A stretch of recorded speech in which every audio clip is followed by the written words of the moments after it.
What's up, everybody? It's the Arty 84 show live here from quarantine, almost a year. Episode 166, as always, the Adam the Mallet to the left of me. And we're drinking some Trulies. Well, I'm drinking some Trulies because I'm a basic bitch. I'm having a Pabst Extra. Ooh, I'd rather have that. What does that have? A little more alcohol in it? Yeah. How much was it? 6.5%, 7%? Yeah. So it's the equivalent to like the Bud Platinum, Bud Light Platinum kind of. Oh, okay. Yeah, I think that has a little bit more of a little bit of a kick to it. It sucks. I don't like it. I like the regular one better, but whatever.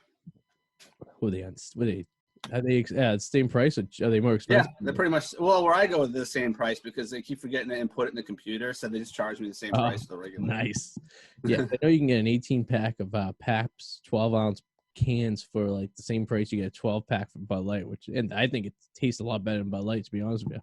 Yeah. So I've been on a Budweiser kick lately. I don't know why. I went the last few Fridays as I'm on my way home. I'll stop at the convenience store and I grab myself a 6-pack of Bud and a bottle of wine.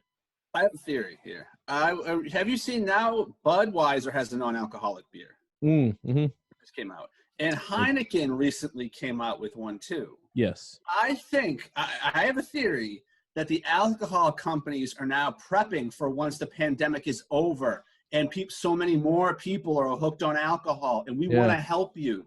We want to help you get off it, from all the solitude by drinking non-alcoholic beer. That is the push. It's actually a very interesting perspective because when you think about it, why else come out with non-alcoholic beer? We've gone so long of just all duels. Yep. And Beck's non-alcoholic for so many years. Yeah. I remember non-alcoholic beer back in the day. My great uncle Sonny used to drink it, and then my grandfather used to drink it a little while when he was on medication for something because he couldn't have alcohol. So because he was in a rhythm of drinking. And I had a couple of duels, and I'm like, it doesn't. Here's the thing: beer doesn't taste exactly great. So, but if I'm going to drink it, at least I'm going to get something out of it, right? So at least, if I'm drinking a Budweiser, it's not the best taste of beer. It's all right. But at least I know I can get fucked up, But do you get why it's weird, though, that, why is it all of a sudden we're having all these non-alcoholic beers? No, it makes complete sense. I think your theory is probably correct. I think because now people are going to be like, I want to go off the alcohol a little bit, So let me just ease off. So maybe I'll drink a Budweiser every other beer. An alcoholic one, yeah. I think that's what it is. Yeah, because if you say you buy a 6-pack of each, right, and you drink a Budweiser, and you drink a non-alcoholic Budweiser, you drink a Budweiser, you ease yourself off of the. And you're paying them more, so that's what I think that's their angle. Yeah. Budweiser survived during Prohibition because they decided they were gonna. They started making soda. Or something like that. There's an interesting history lesson about it because there were so as many breweries as there are now. There was double the amount of breweries back before Prohibition because every town or village pretty much had their own brewery. Kind of like that's how Germany is. Every town has their own brewery, and then they have obviously the bigger ones. But you go and drink your local beer because that's where it's made. Kind of like our little craft breweries we have nowadays. Yeah. But before Prohibition, that's how the United States was. There was thousands of breweries around the country. And what happens was when you said you can't make alcohol anymore, the smaller ones folded. The bigger ones like Anheuser-Busch, though, were kind of the big ass ones all around the country. They decided they were going to make soda. I think they made Budweiser soda for 2 years. Oh. But I did read something interesting that Budweiser was still making beer, and they were importing it to Canada because Canada didn't have Prohibition. Obviously, you could still drink in Canada during that time. So they were making beer, and they were able to get it up to Canada to sell. And obviously, they were making beer and going out the back door to bootleggers as well. So they had some kind of interesting business, but they were big enough they were able to hide it, kind of thing. That's kind of cool, actually. That's really cool. When you figure, you got to survive, right? And only a handful. I think only 3 companies survived, Bush, Miller, and Coors. Think about it. Think about when you were a kid, right? And you're adults in your family at a cookout. They were only drinking basically those, maybe a Pabst Blue Ribbon every once in a while. But for the most part, it was Miller, Budweiser, Coors, right? Coors actually didn't get here until the 80s or 90s. That's right. Yeah. It took a while for that to be able to come over here. You know why? It wasn't something to do with how was it something to do with the transportation? Yeah. So they brew Coors cold and they keep it cold all the time. So they didn't have an efficient way of getting it from Colorado because they only had one brewery. It was in Colorado. They didn't have an efficient way to get it east of the Mississippi. So if you got a thing of Coors east of the Mississippi like in the 80s, it was like gold. And then they figured out a way to make it more efficient, I think by train cars or trucks and stuff like that, refrigerated to match. They didn't have a market. That's why. It's the kind of reason why like you can't get or for the longest time you couldn't get Yingling in Boston because there was no market for it because Sam Adams pretty much closed them out. So if there's no market, they're not going to put the money into, getting the fucking beer up there. But I remember my uncles talking about stories when they got a case of Coors. It was like gold, That was it with Yingling for a while too, because you could bring it back from like Jersey. Yeah. Yingling. I used to get it. New York sold it. I bought a keg once in New York State for a party and drove it across just to have it. But then you drink it now. Then you can get it in Massachusetts now, and it's like, whatever. It was big, right? Yeah. It's not as attractive anymore. Yeah, for like the first year it was like, ooh, but like I remember sneaking it in my like luggage, like flying, not sneaking it, but just bringing it home in luggage and stuff like I was on vacation. And now it's like I can easily go to a store and get an England now. And I'm like, I'm not thinking about it. Yeah, now that you want it, it's the cat string theory. Dangle some string in front of a cat, we'll go for it, drop it, it doesn't give a fuck. Exactly. So we do have a guest tonight joining us in a few minutes. Comedian, I wrote his name down. Here we go. David Vadala. He's a Boston comedian. He'll be joining us momentarily. We met today on Instagram, so this is going to be very interesting. So if you're watching, this could go either way. Could be good, could be bad. We had plenty of comedians on our show in the years past, and we didn't even know. They're just like, come on now. So if you're wondering what's next to me right here, I bet you are. This is the Arty 84 show, the Packie Fantasy Football League trophy. We finally finished it. It only took 6 years to build this thing. And awesome. We have all the names of all the past winners on there, including Mr. Mallet himself, the 2019 champion with a 9-4 record, the Naked Cooking Chefs. There you go. It is there's been 6 years and there's been 5 champions. There's only been 1 repeat. And I am not on this. This is very heavy. So this could cause some damage. And we figured out that you can fit 14 names on each side, 4 sides. It's like 56 years or something like that. 56 years from now, I'll be 91 years old. And I'm like, we're all about the same age on this. So we're all going to be in our 90s when this thing gets filled up. So I don't anticipate having to build another, unless we pass this down to our children to continue to fantasy football. Oh my God! This, and then he's going to use it. Who's going to keep condom wrappers in the top? This thing's going to be actually. I'm so happy that the first person that gets this is a female who is not going to do anything gross with the cup. There's going to be because, first of all, it's you can hear it. It's plastic, right? Yeah. So I was bamboozled. I thought this was actually kind of like a hard metal. And I was kind of disappointed when I bought it. I was like, you're really kidding me? I guess it was only $10 for the cup thing. So I'm like, all right, that makes sense. So this will get damaged and cracked at some point. But I'm just so happy that, because if Powers had this, I'm sure there'd be some kind of used condoms that he'd be using as an ashtray. Probably set it on fire, So at least 1 year, this will be in good shape, So I have a feeling, though, whoever wins, it could just stay there. What do you mean? Yeah. Did I lose you? Whoever wins. Oh. Uh-oh. The government hurt us. And now it's all over. I'm sure it's more than it's going to stay there at your place. I can hear you. Okay, all right, good. We're back. Oh, no, I want to give it to the person to have. Oh, you can hear me now? Yeah, I can hear you now. Yeah, no, okay.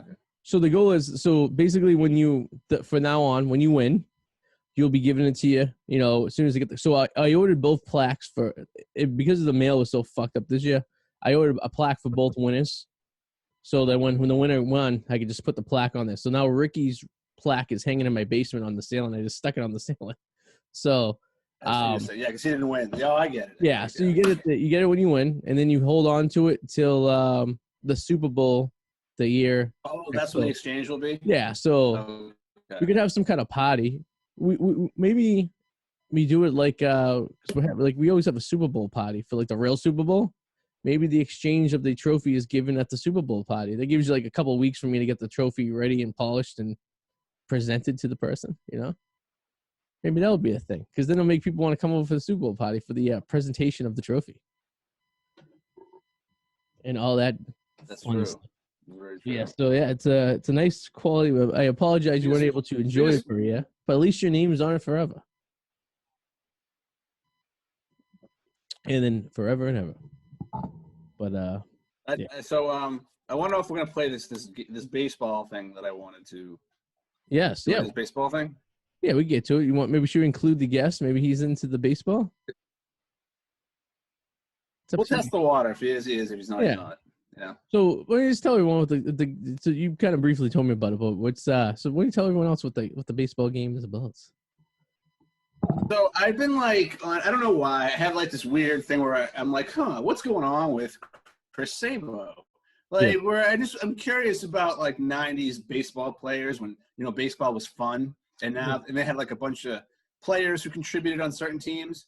And it's like, it just brings me back to the day for some reason. I was going through some old baseball cards the other day too, and I was like, oh my God, like this is a Mark Mulder or Barry Zito.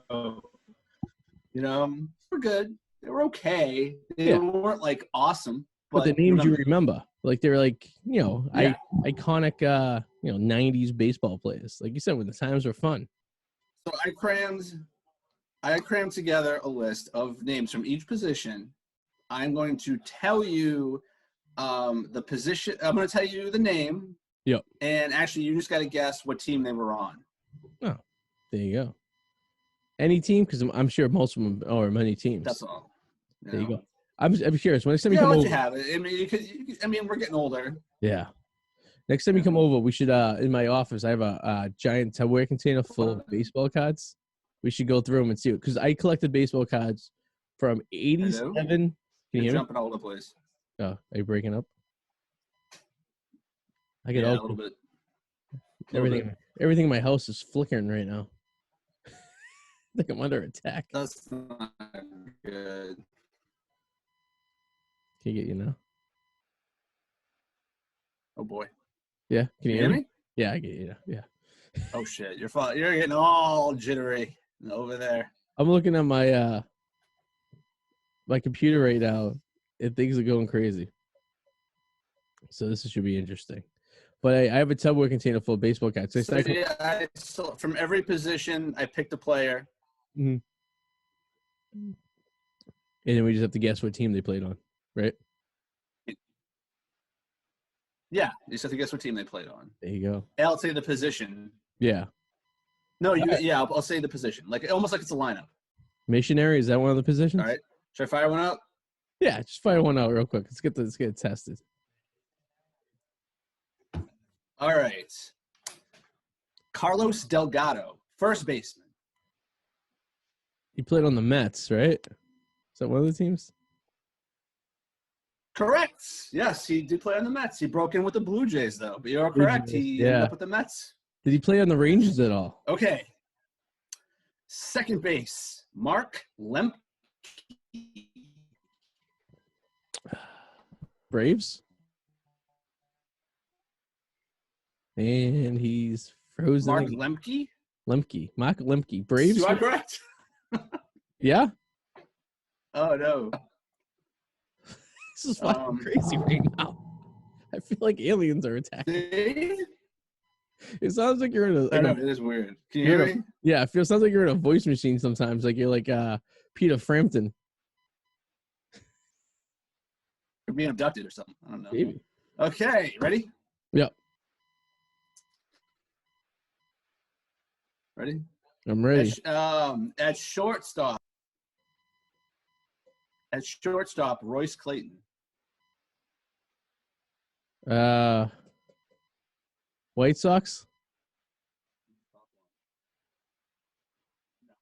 No. Royce Clayton. Actually.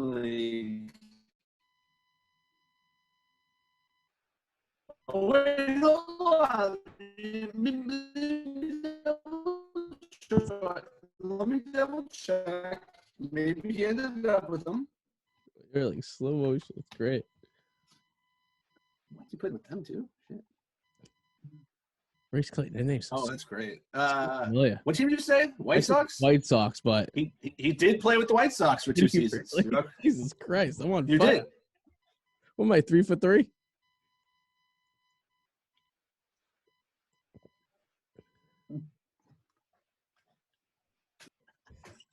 You okay? Okay, can you hear me? I can hear you, yeah. This is like, yeah.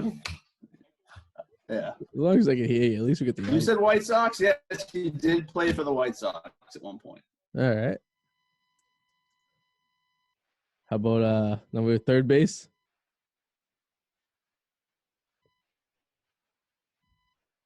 No, we don't have the audio. No, I get the audio. I get you. It's all over the place. Fryman. What? It's delayed, though. Slightly. I think it's slightly delayed. You see me wave? Weird. It's the aliens. I think we're being taken over. It's Travis Fryman. Travis Fryman. Yes. Cleveland Indians. Yes. Damn. I'm better than this, I thought. I'm thinking of this is my youth here. You got this, man.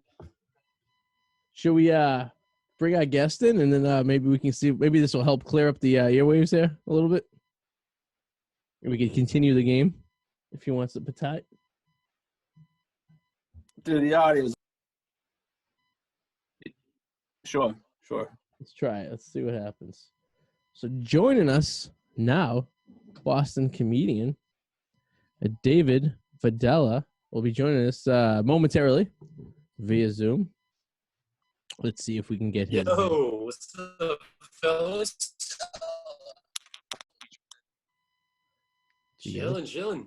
I hear you. What's up, man? How you doing? My ear. Oh, shit. Okay, I like interesting. Can you hear us? Oh, fuck, we lost Arty. Uh-oh.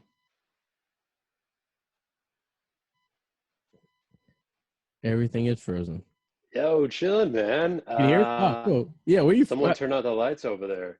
I can hear you. I can't see you. Okay, as long as you hear us. I think we're having issues with the video. I'm also realizing I fucked up setting up my ring light. Oh, you have a ring like light as well. how Adam was just kind of like, fuck it, I'll put it behind me. I'm like over my ring light. I'm like, dude, I'm fucking over this right now, dude. So his ring light is more spend all this money to fucking make yourself look somewhat presentable. It's almost like a prop. All right. I think Adam uses it if you know.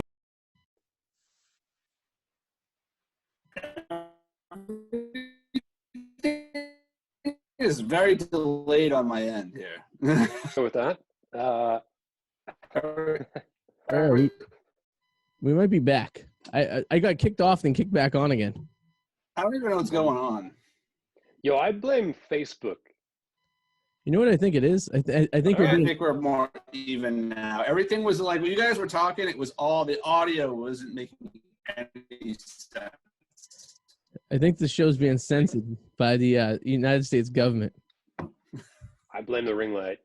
Could be the ring light being the wrong way. No, I think it's like, hey, this is my halo. See? The government and Facebook. They don't. Yeah. You Adam, don't that's look- really fucking with me. Yeah, you do look like very Jesus-like when you do that. But wait, so you're just kind of like, because basically the way it was explained to me is the ring light is supposed to be like facing you, never behind you. Like it shouldn't ever be shining like backward toward you. But you're just like, I'm gonna have the light on, but so It's everyone. just that there's not enough light. That's really lazy. I got you. It's 7.5. There is a light, but no, it's horribly not bright enough to like. Yeah. You know what I mean? This just helps. Well, because Arty, I'm not trying to be artsy fartsy. I feel you, but like, you know, Arty's background like looks good. You're just displaying your shitty apartment. Like, I'm not sure what you're trying to. So we've been explaining that we've been doing this since quarantine. And, Oh, okay. I see what you're doing. and Adam, you're doing Adam, the whole pick on the co-host thing. I see it. Okay. we did this Exactly. Good. Yeah. You got my number, man. Since we started I have to have a fake apartment. I don't even have the courage to show you my shitty apartment. You could be in a basement with somebody like tied up behind you. You look like you're in Venice right now with that apartment. I think you're looking into a canal. It's a nice Bro, bed. come on. What are you talking about? This is from The Departed. Oh, I didn't even notice. I see the State House. Yes, there you go. That's actually pretty cool. Sir, you have a hand with a ring on it that you're going to take out of a plastic bag? Yeah, man. I sometimes dream about that big fucking lobster Nicholson was eating. Oh man, that's such a great movie. Every possible aspect. Fucked everything. Baseball all? Yeah. 90s, yes. Baseball, no. Yeah, well, okay, then no, the game would not. We were playing a game where we have a thing where in the 90s, 90s baseball was actually like pretty fun, and like there were just players that were kind of cool. So we were just going through obscure players, but we'll scrap that for another day. What's going on with you, sir? I was 4 for 4, so I was killing this fucking game. Adam comes up with games all the time, and I suck at them. Were you someplace where it's like cool to do like outdoor stuff? I've resorted to starting my own Arty 84 show, so that's been a lot of fun. You guys should definitely come on, all and shit. That'll be fun.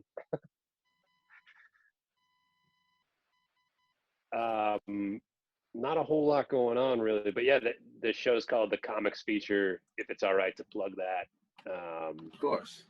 Basically we just talk about movies, and I talk with comedians, and like it's a whole bunch of fun so far. iTunes, Spotify, all that. He buys like a bunch of weird shit.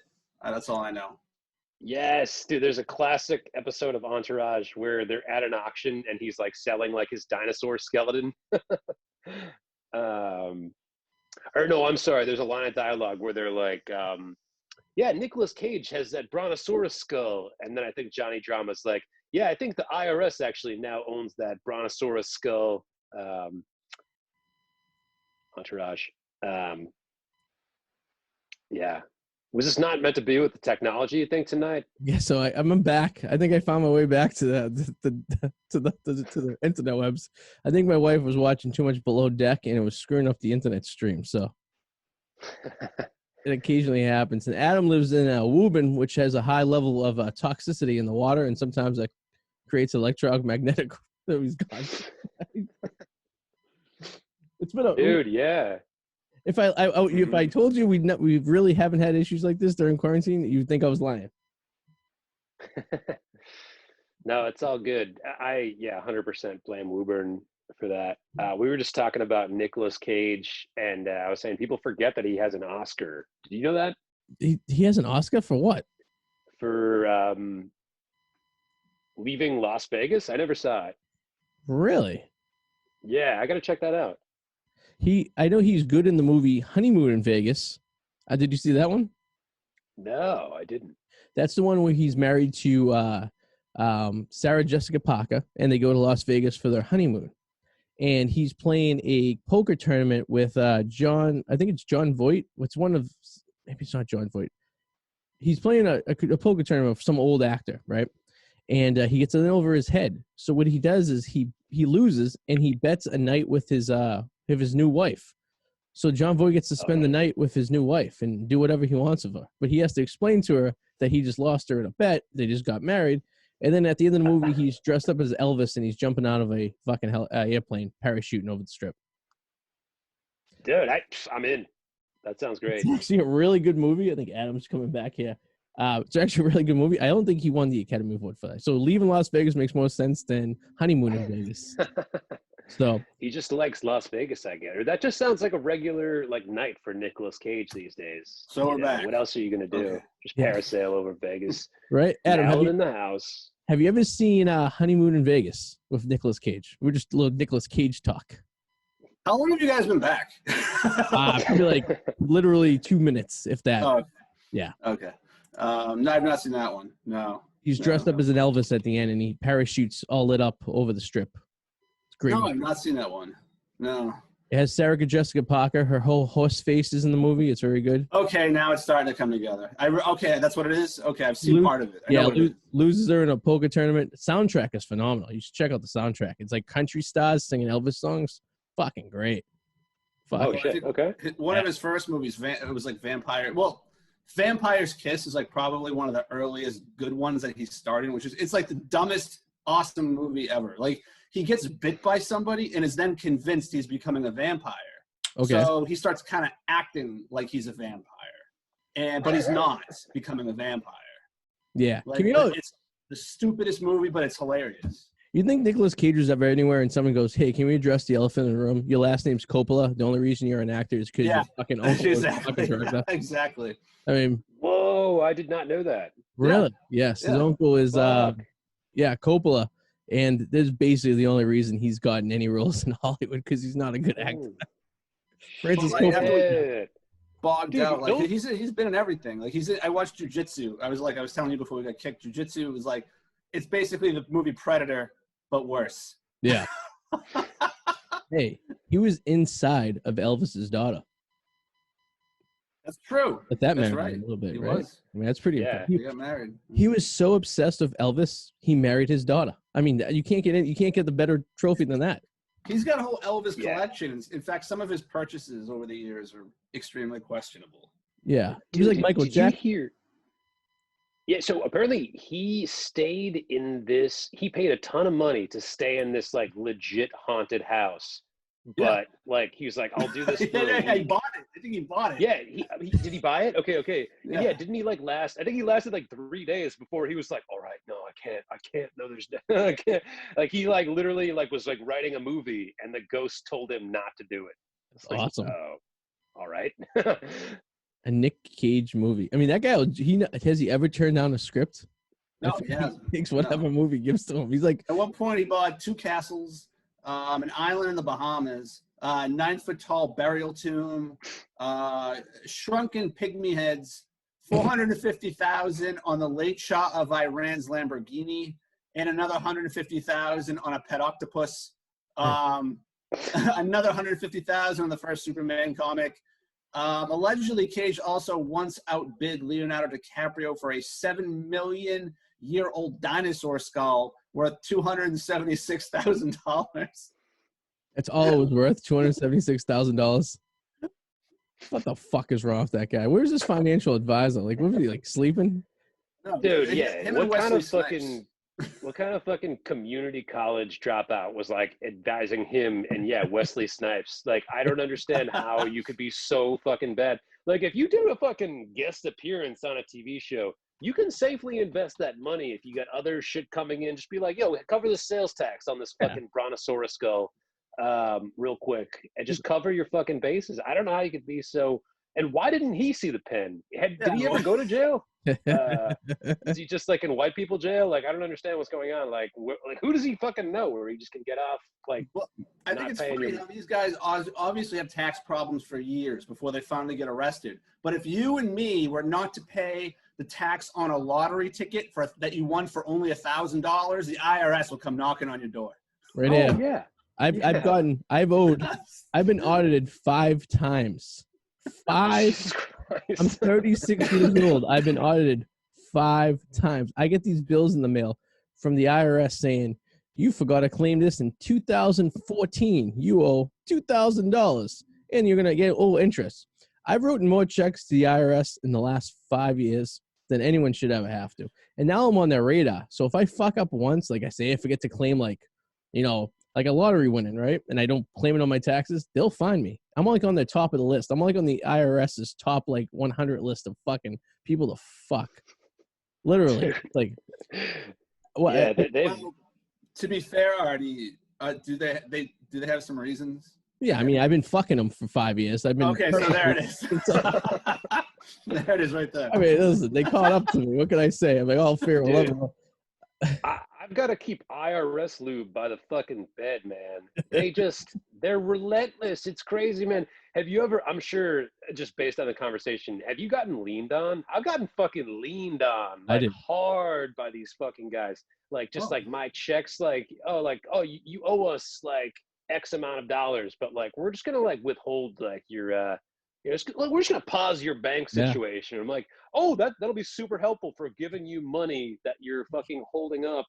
Like they just know that we can't afford like, us lowly artists or whatever, like can't afford fucking legal shit. Meanwhile, Bezos owns like $1 billion without breaking a sweat to these fucking cunts. Like it's fucked. It doesn't make any sense. Yeah. I had human resources come into my office at one of my old jobs and say, we just got this letter from the IRS saying that they're going to garnish your wages next pay cycle. Do you know anything about this? And I go, oh, yeah. I mean, I've been dodging those letters for months now. So I go, probably a good time to call them. So I called them up. I go, hey, I'm just got a threatening letter that you're going to steal my paycheck next week. I go, can we negotiate something? Yeah, but then you go to their fucking website and it's like impossible. it looks shittier than like Craigslist. It's impossible like it's to navigate. Yeah, they intentionally make it super difficult to like build yourself back up, and you'll be on the phone. Yeah, I had this guy. Yeah. I had to talk to him for like 2 hours to convince to get into a payment plan. And then by the time I was done with the payment plan, I said to him, like, what's the damage? I owed him like $2,500. I'm like, let me cut a deal with you. I'm going to put it on my credit card so I can get points. And is that cool? Yeah. And he's like, yeah, sure, we take credit cards. I'm like, yeah, of course you take credit cards, IRS. So I paid my taxes with my Marriott card, and I got 3 free hotels out of the deal. So I'm like, I at least got a benefit out of something at this property. You know what I mean? I'm like, at this point, what the fuck? That's so funny because like strippers don't take fucking credit cards, but like the IRS is like, oh yeah, what do you got? You got diners? What you got? Fucking Discover? Also, whatever. Yeah, we'll take it. That's not partially correct. I was in Rhode Island, and do you know anything about the history of the Rhode Island strip clubs from back in the day? If it's anything like their police leniency, but go on. No. So basically, anything used to go back then. So years ago, I was there, and I went to a stripper, and she's like, oh, $100 for a lap dance, another $100 for the private room. So it was a bunch of people. So yeah, let me do it. And I go, well, I don't have any cash. She's like, no, that's okay. We take credit card. And I go, do tell. So they have this system set up at the strip club where they'll do almost like a PayPal system through a machine. Is the slot in her ass? Please tell me the slot's in her ass. I wish I asked her that. No. So they'll actually do this thing where you can use your credit card and they'll like charge you for like an obscure object on like a PayPal account.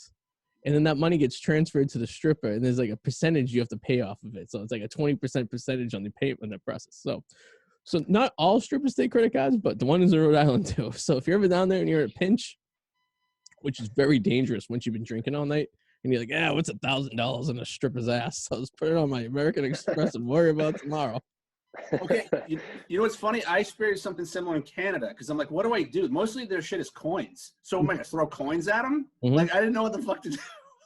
Yeah, the slot's actually in the bouncer's ass. You have to crawl in. That'd be great. So yeah, there was like a thing where you had to buy certain tokens to give to them. Yeah, and how sucky is it for a stripper in Canada? She has all this like heavy coin that she has to carry. At least in the United States, she's putting dollar bills. She has dollar coins, like those Sacamagias. No, I was just saying how they changed that. Yeah, there's a dignity to it, like she's carrying around she's carrying a satchel that she's putting her coins in when she's dancing. She's all black and blue on stage. Yeah, the coin belt. She's shoving the coins. Yeah, it's like a dispenser. She's all bruised up from people chucking coins at her. She's all black and blue. Yo, dude, have you guys been to? I'm sure you guys have been to strip club in Boston. Not headliners or not centerfolds. But the one next to centerfold, what is that called? The Glass Slipper. Glass Slipper. Oh, yeah. No. Dude, that place, I had never been. I went to my bachelor party 2 years ago. Adam, have you been? No, I actually haven't, no.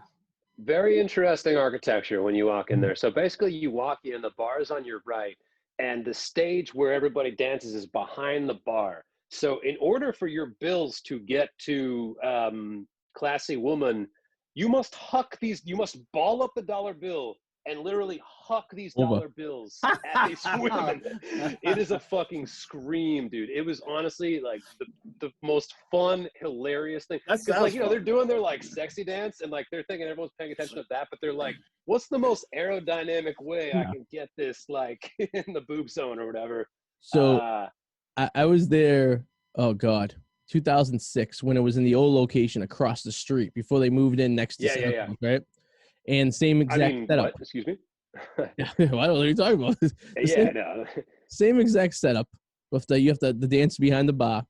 And I was there, and I remember I went with a bunch of guys from work, and it was like $11 for a Corona, right? So that was the first ripoff. The second was there was this giant black dude, like he looked like he was like this buff giant, and he's sitting there wearing a Ben Coates jersey. Now this is 2006. Ben Coates didn't play on the Patriots probably for 7 years at this point, and he's rolling up dollar bills and he's throwing them like Randy Johnson at these girls, and he's like, yeah, and they're bouncing off of her at 100 miles per hour. She's just doing her thing, and there's debris going everywhere. And she's like, you see her get hit, and she's like, she keeps on dancing. And take it like a man, bitch. I know Vaughn that would show up at the strip clubs with chicken wings. No, Mo Vaughn would get hammered down at Providence strip clubs and crash his vehicle on the way home. Who would bring their own chicken wings? One of our friends, Mike Monaco. Adam and I were at a strip club in Jacksonville, Florida, where they were serving chicken wings, and we're like, "Who the hell's eating the chicken wings?" And then we look over, and there's these two dudes at the bar eating the chicken wings. Don't eat chicken wings at a strip club, please don't. No, that's the thing. Yeah, like eating food at a strip club is almost like, I don't know. It's like eating. I don't even want to make the fucking ancient comparison, but it's like it's like if you like wrote a check to somebody. Like it's uncool to do. It's kind of gross. Like it takes too long. Like it's disgusting. People get pissed off. It's like trying to enjoy a meal while your feet are dangling over a septic tank. But you know what was scarier? You know what was scarier about these two guys though? They didn't just look like they were eating chicken wings. They looked like they were enjoying eating the chicken wings. Yeah, that's the scarier part. That night was all types of fucked. I don't know if you've been to Florida strip clubs, but it's like a whole nother world down there. I haven't. Were you guys like I don't know where Jacksonville is. That like near Orlando, or is that on the west it's like coast of Florida? Northeast, right when you get over the border from Georgia, like the first major city. Oh, okay. Enough said. We were there for my bachelor party. We went to go see the Patriots play the Jaguars. So nice. after the game, we decided we were going to venture off. So we were with one of our friends who's very how would you say? He's an interesting character, I guess you could say is the best thing. His pickup line is to girls is like, "Do you like to be strangled?" That's his. He fancies certain things that we kind of look at him like. It doesn't fit the majority. Right? So he paid a significant amount of money, allegedly, to service the stripper. Not him being serviced, but for him to service her in a VIP room. Yes. Yeah, John Paul Rivera. You know John Paul Rivera, Arty? John Paul Rivera. Sounds very familiar. Very familiar. Yeah, he's a Boston comedian. He's in New York now, but he had this joke, and he's like, eating out a stripper is like renting a car and getting a car wash. But yeah, that's your friend needs a serious talking to, or maybe the herpes gave him a talking to that night. He came out of the room and he was all sweaty. Me and Adam killed a pack of cigarettes, and we don't smoke cigarettes, but for that, the Chinese guys ordered the chicken wings, and he came back and he was all sweating and he was all like aroused. I was like, Jesus Christ. Yeah, he gets weird. Yeah.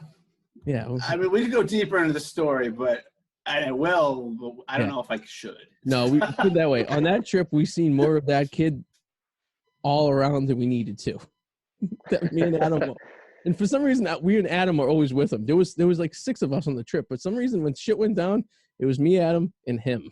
So yeah, man. So let me tell you something. Yeah, I mean that makes perfect sense to me because like this happened at my bachelor party too. Like the people who you almost don't expect to be like kind of all in it are like just like they're a different person. They're like, this is our purge night, or like whatever it is. Like this kid, like perfectly, like you just like a whatever stand-up citizen type of guy, job and all that.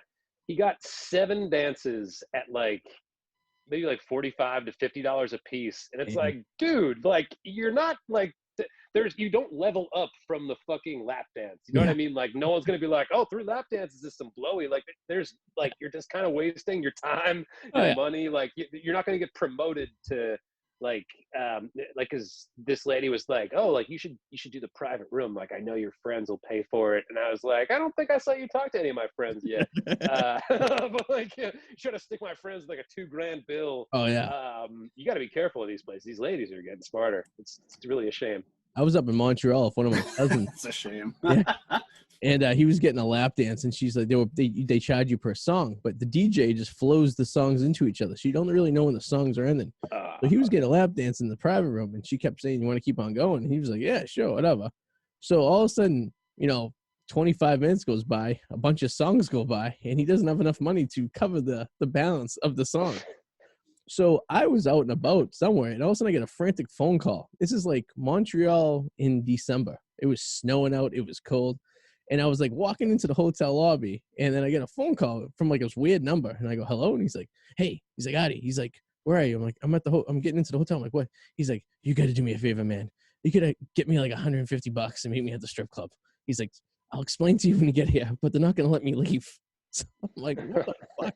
I'm like, all right. So I'm like, hightailing it down the street. It's like blizzarding out. The snow's like piling up. I'm wearing dress shoes and like I look like I'm from Jersey Shore. I got the blowout and I got the t-shirt on, and it's like, running the jeans, So I get into the strip club, and the guy's like, first of all, they charge me a cover to get into a place. I'm like, all right, I'm just paying money.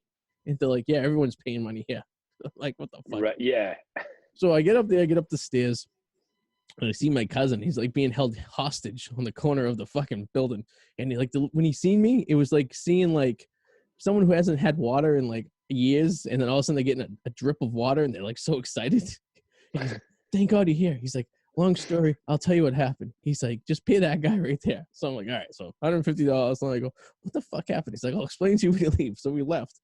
And we're walking down the street. He's like, dude, the songs just flowed into each other. He's like, I didn't know what was happening. The next thing you know, she was presenting me a bill.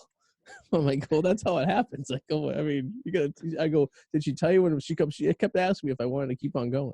And I go, yeah, well, that's the thing, So it's like, yeah, she's selling up.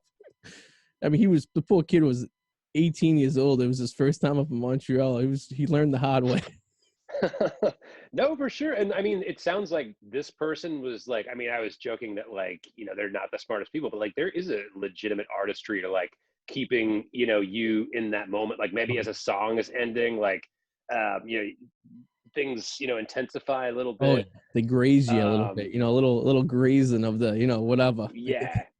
Especially during prime time too. Like if it's like Saturday night or something, you're like in the moment, there's lights going on. Like who knows? It's not like you're at fucking Squire at 4 p.m. I've been like at 4 p.m. Actually, I grew up a half a mile from the Squire. So yeah, you did. I've been there plenty of times at 4 p.m. right when they open. Dude, yeah. So previous to my my bachelor experience, I was at the Squire, and we like went after a movie or something because it's hell yeah. R.I.P. fucking Showcase Cinemas after 70 years. Such a shame. Pour a fucking overpriced soda on the curb, but fucking I decided to get a dance for like $20, whatever it was, and like this woman was like not good, not great type of thing overall. Leave it at that. And she's like, yeah, like, do you watch like football at all? And of course she was talking about like European football, but I was like, oh yeah, like whatever, I love football. And she's like dancing up on me and stuff. And she's like, yeah, it's just all about, feeding my daughter and stuff. And I was like, Jesus. I was like, how old is your daughter? He's like, a month old. Oh like, this lady's just fucking dancing up on me. Like, and like, it's like he's like, she's a recent new mom. Yeah, you're getting like milk on her. She's still lactating. Getting sprayed on the face and shit. So, I'm not sure how they vet their talent. They don't. It's whoever wants to do it. We start by not vetting any talent. Yeah, we let anyone in. We have an open door policy here. I was there once, and I was sitting there at I call it Pervert Row. And my buddy Anthony and I had this technique where we'd sit next to people who pay money because they're going to put the show on in front of that person, but we're right next to that person, so we're getting the show for free. Yeah. So you don't got to put up the extra money. So we're sitting there one day, and and I throw a few bucks on there, and this girl comes over, and she's doing her thing, shaking her ass, and she turns around and through her legs backwards, like her ass is to me, but she pokes her head under her legs, And she's like, Arty? From high school? Oh, yeah. RHS graduating class of 02, all-star right there. That's all. And, so we had an awkward conversation while she was spreading her ass open to me. You know, then I felt obligated to tip her because I'm like, well, I don't want to be a cheapskate. Now I got to give her some money, like, you know. So, yeah. And she's like, yeah, I like doing this. She's my mom used to do this. You know, now I'm doing this. I'm like, well, keep it in the family. I guess that's good, you know.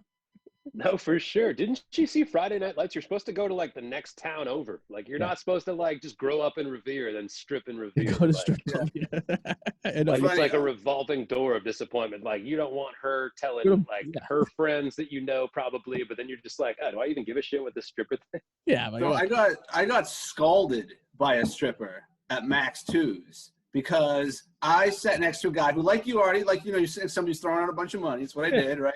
But the problem was, like, there were magazines on the tables, right? And I picked one up, and I was sitting there reading the magazine because I didn't really like the stripper. But I'm around the table, too. And I didn't know that is a very not nice thing to do.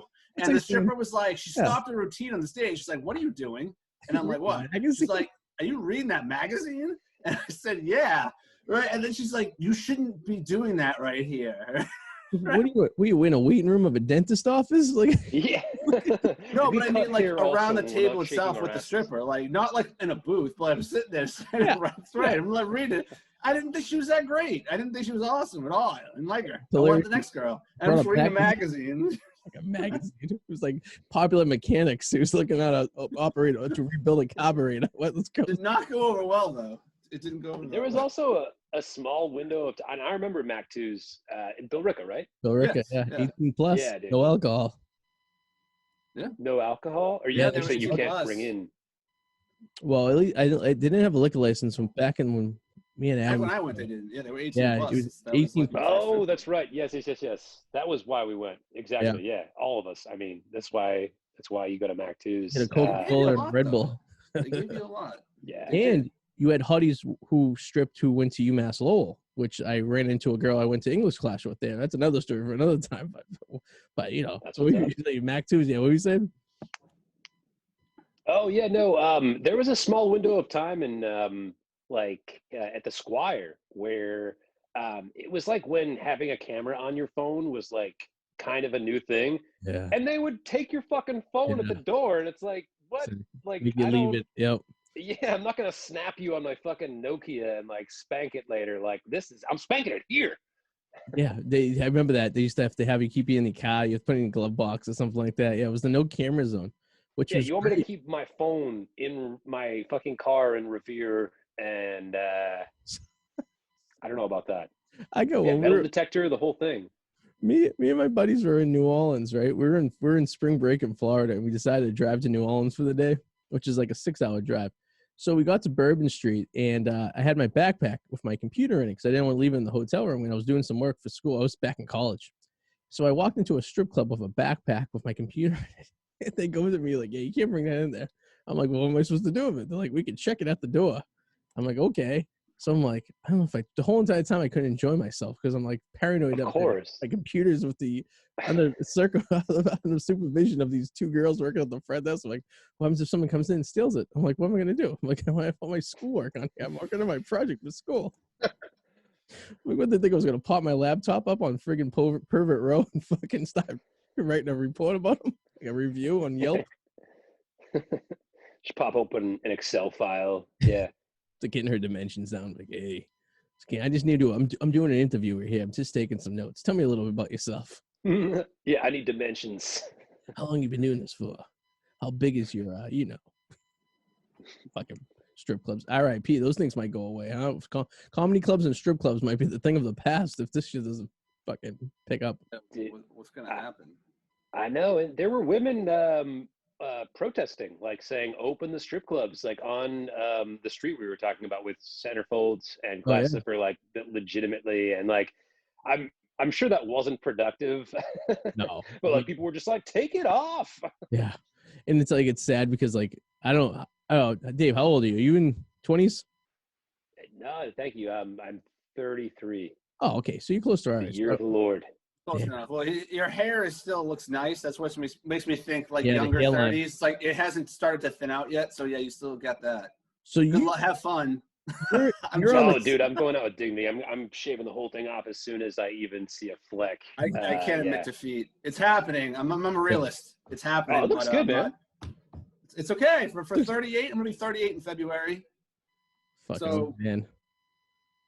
So you don't remember the Combat Zone, because I barely remember the Combat Zone, where basically all of the theater district of Boston was strip clubs, peep shows, and hookers until like 1995, 96 when they started cleaning it up.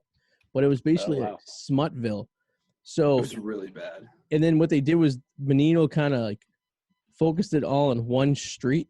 So that one street where centerfolds and glass slippers is the only like designated area in the entire city of Boston where you can have a strip club. So that's how that happened. Okay.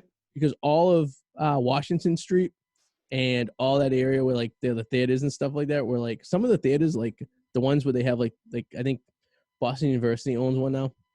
Right, yeah, the Paramount and those. Paramount.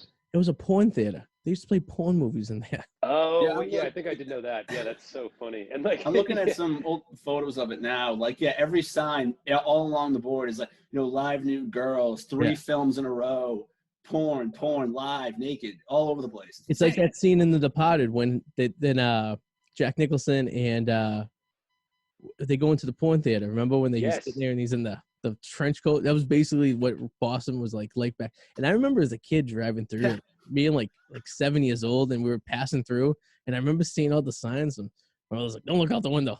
Keep stare straight. Don't look out the window." Yeah, you're like, I'm coming back here in 15 years. I can't wait. And Menino's like, Menino's like, "Well, getting rid of the Combat Zone." I'm like, "Oh man, like what the fuck? Like, I was just old enough to enjoy it. What's going on?" Dude, this new black woman mayor, I'm sure this is going to be her first order of business, bringing back the Combat Zone. I hope so. I'd vote. It's got to be on the agenda, right? I mean, you got to be. Here's the thing: to present that, like for example, in Massachusetts, right? To get to be able to take alcohol home during the pandemic, it's like so like non-Massachusetts, no happy hour. Alcohol laws are so strict. But then they're like, all right, we can bring alcohol. So you need something bad to happen for you to do this. So how do you get sex back into society? Because you can't just be like, hey, day one, Combat Zone coming back this fall in Boston, Mass.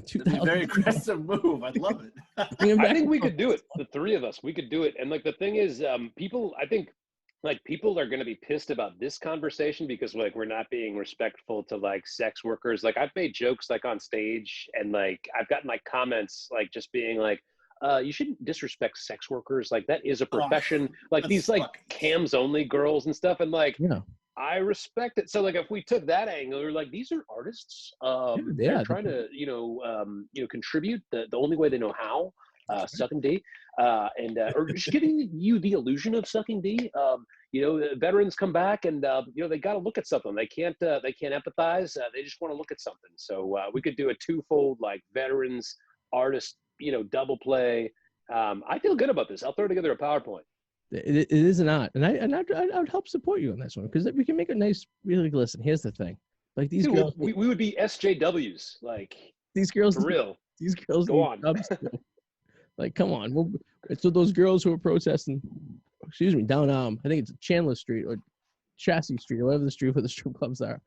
Yeah, we can help them. We can bring them on the show. I mean, we've had porn stars and cam girls on the show multiple times, so we understand what they have. We understand their art and their the mountains they have to climb in order to get to where they are. So we support. We've had back in the day when Adam before Adam, when me and my old co-host Eric were doing this, probably back in 2010.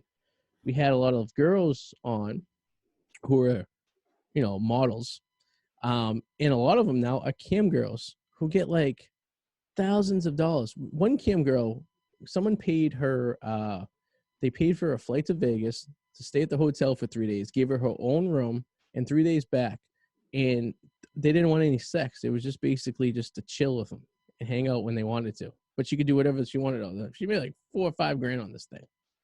So there's guys who support this. And I think, you have to come out of the shell. But listen, girls, guys, everyone, let's join on. Let's bring the combat zone back to Boston. Hashtag. What's the hashtag? Hashtag Bring combat back zone. the combat. Bring Yeah, back the combat. I like that, right? I like it. Yeah, and it has like those words in it that'll get people thinking. You know what I mean? Like, because you have to Google that. You know what I mean? Yeah. Or if you're under, I don't know. But yeah, no, I like it. Bring back the combat zone. We'll be Hashtag that for this episode. There's like some 50-year-old guys right now who are watching the show who are thinking, reminiscing back in the day. They're like, wow, I remember the combat zone. That was a good time. Oh man, like I didn't want to go there, stories. But I was there. It was like after the bars let out at 2:00 in the morning.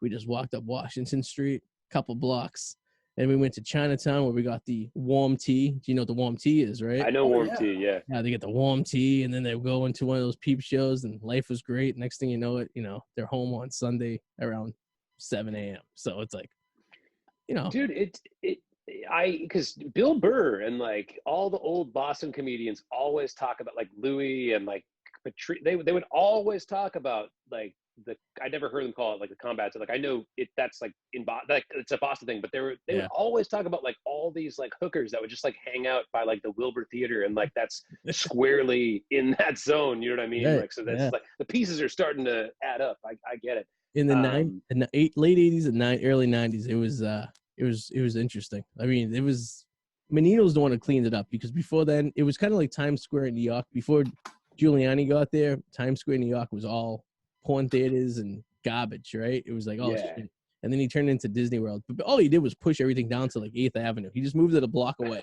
So no one got to see that, you know what I mean? But then real estate gets really expensive, and then they can't afford to keep these shitty smut theaters open not because the people don't want it. It's just they just can't afford the rent. You know what I mean? Someone wants to knock it down and build a 70-story building. You're going to do that before you keep some guy who's running and for the fact that internet killed porn theaters, right? We got to figure, right? Yeah. Because before like 1995, the only place you wanted to go rub one off, you had to go to a porn theater. People didn't have the VHS rentable available, right? Then once DVDs came out, and once the internet came out, forget about it. Like, you can do whatever the hell you want at this point, It really killed the industry, So I feel bad for the poor guy, who owned a chain of adult porn theaters in 1997. He really got put out of business real quick.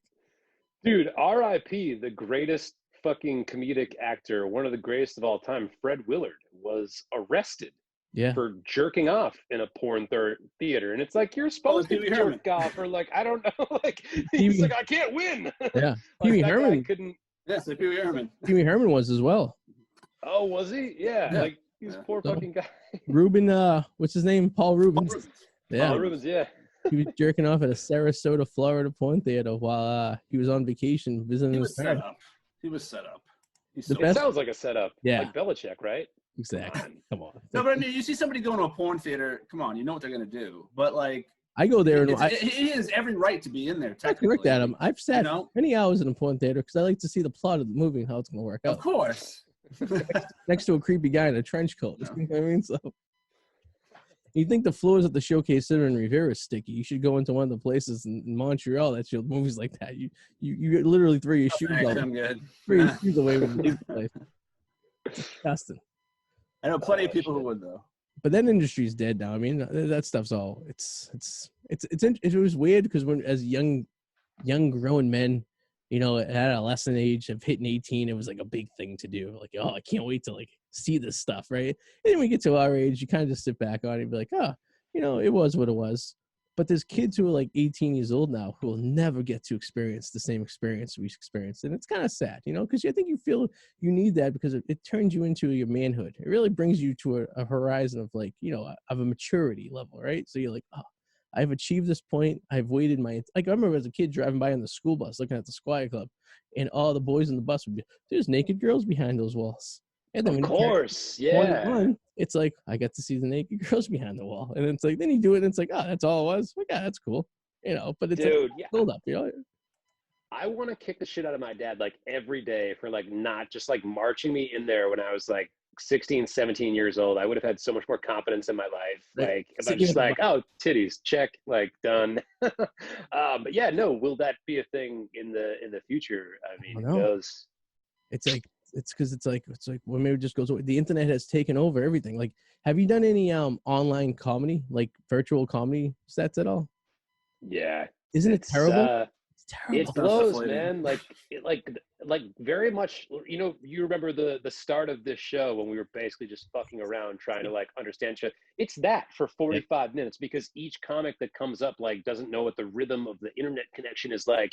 So you're kind of experimenting for like a minute, and then a fifth of your set is done, and it's so strange. It's going to be such a luxury performing in rooms like with people again. It's kind of like making a deal with the devil because you can actually cover a lot more ground. Like I'm doing easily 3 times as much comedy in terms of like doing mics, getting on like showcase things like that.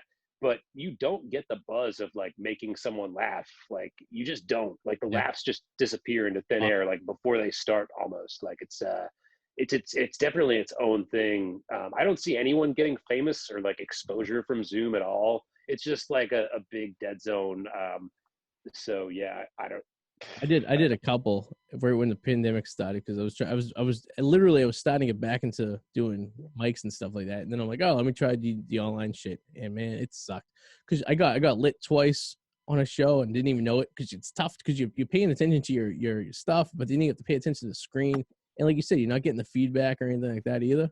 So like basically, it's like a struggle. So it's like telling jokes in front of a mirror, and you don't know. Yeah, no, It sucks. really is. Like, I mean, it used to be one thing where people were like eating an appetizer in front of you, but they're all in the same dark room. Whereas this, it's like, there's people, their ring lights are falling over, or maybe they're taking their camera with them to take a shit, or like they start cooking.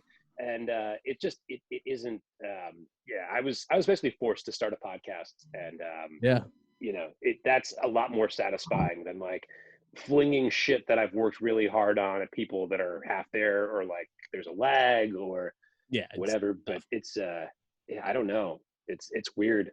Are you still trying to do mics and stuff, Arty?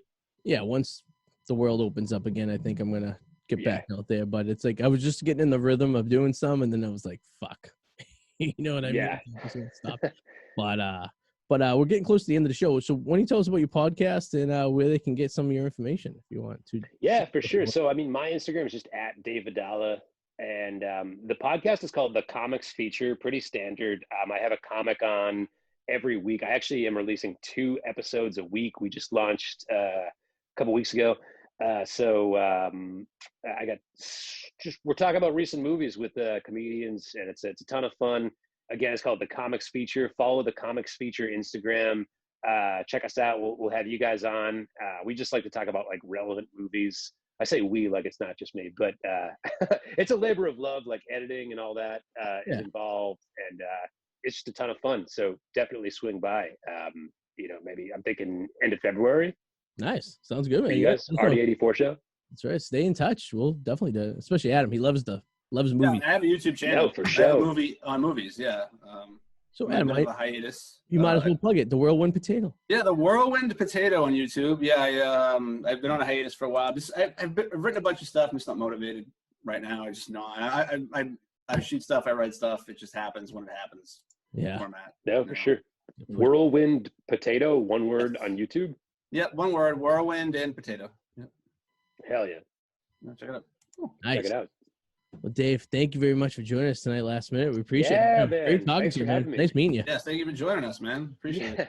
Sorry about the technical difficulties. It's I'm telling you, my wife's gonna stop streaming so much below deck. It's killing the fucking stream of my internet in the house.